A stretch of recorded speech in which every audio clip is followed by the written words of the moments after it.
Consent. Hey everyone, it's Amy Nakos. I'm here with Julia, Regan, and Chantal Wener. We are the Your Castle Summit Mountain Properties real estate brokers, and we're here today to talk about COVID-19, the pandemic, and short-term rentals in the mountain market, and how government regulations and shutdowns have affected that. So I'm going to let Julia and Chantal give a quick hello, tell you a little bit about themselves, and we're going to get right into our thoughts on mountain real estate and short-term rentals. So Julia, want to go ahead? Hi there.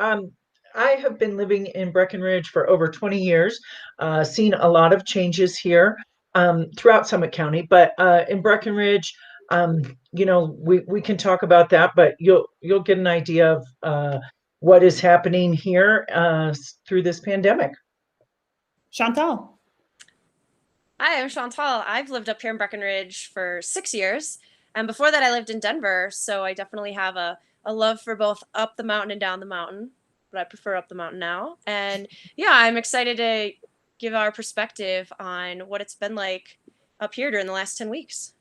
Okay, great. So, yeah, I mean, the day, I'm going to date this, which you probably shouldn't date videos, but it's May 22nd, 2020 yes. Right now.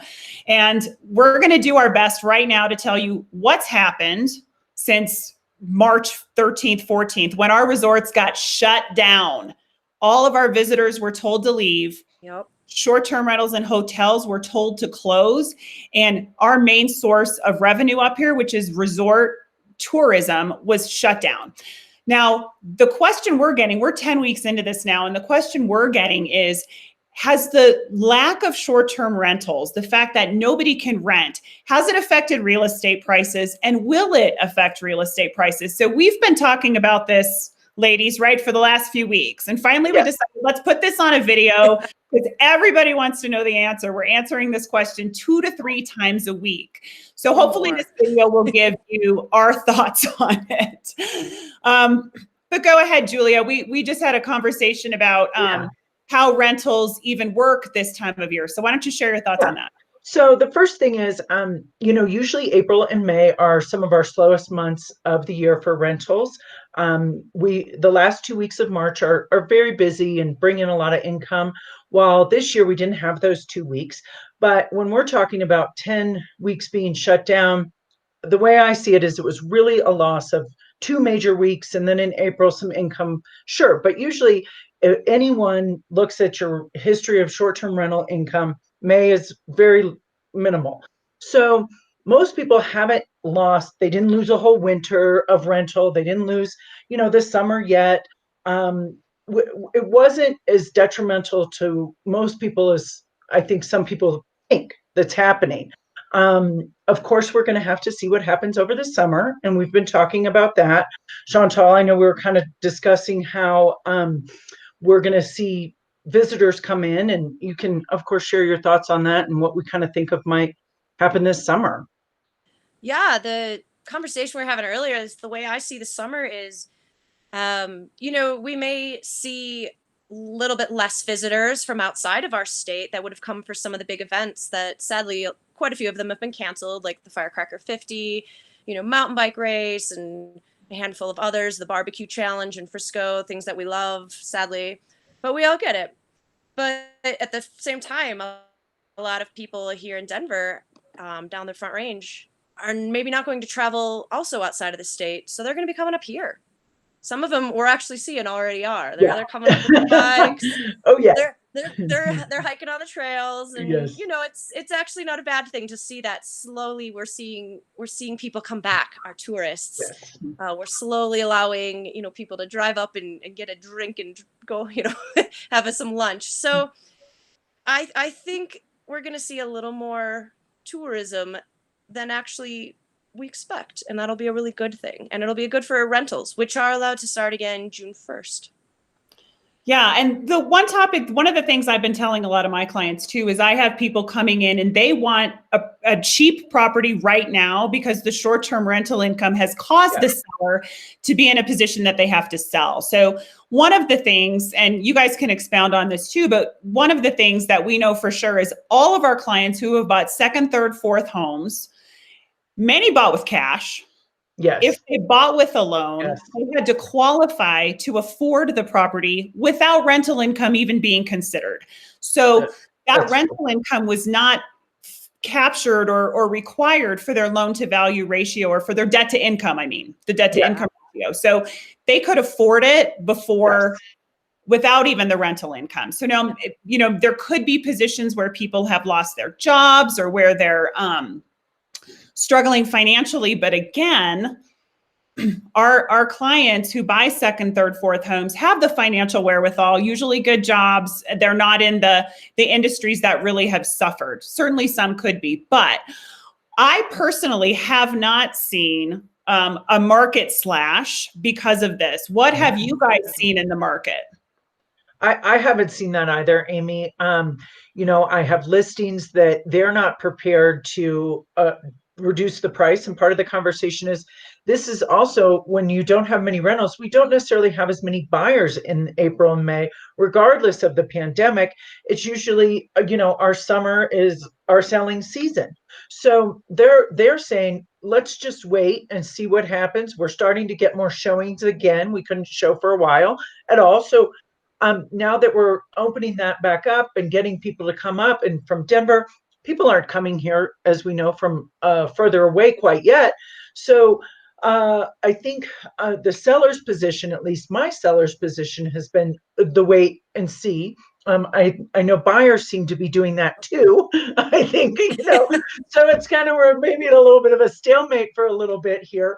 And how long it goes, and of course, like we said, we'll have to see what the summer holds. But right now, my sellers, at least in the conversation, is that they're not in any need of selling right away.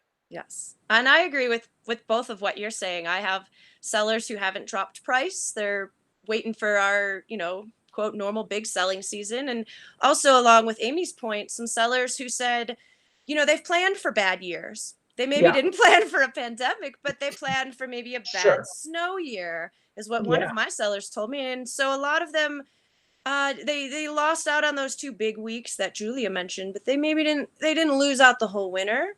yeah. And because of that, they're holding steady on those prices, and they're waiting for the more influx of buyers that will hopefully come this summer and fall. Yeah. So what I'm hearing us say is it might be too soon to tell, right? I would agree. Yes, it's too soon to tell. I mean, and that, I've been sort of telling everyone that it is too soon to tell. And it's always too soon to tell for us in May. So to me, that's kind of a normal thing. It's not any sort of crazy abnormal time that's happening, at least for us in our market. Of course, we're going to have to see what happens, and if inventory shoots up or what, who knows, we don't know. But for right now, I don't see a big, huge sell-off because someone lost a couple weeks of short-term rental income in the winter, and or maybe are expecting to have summer is a time that brings in less than winter anyway.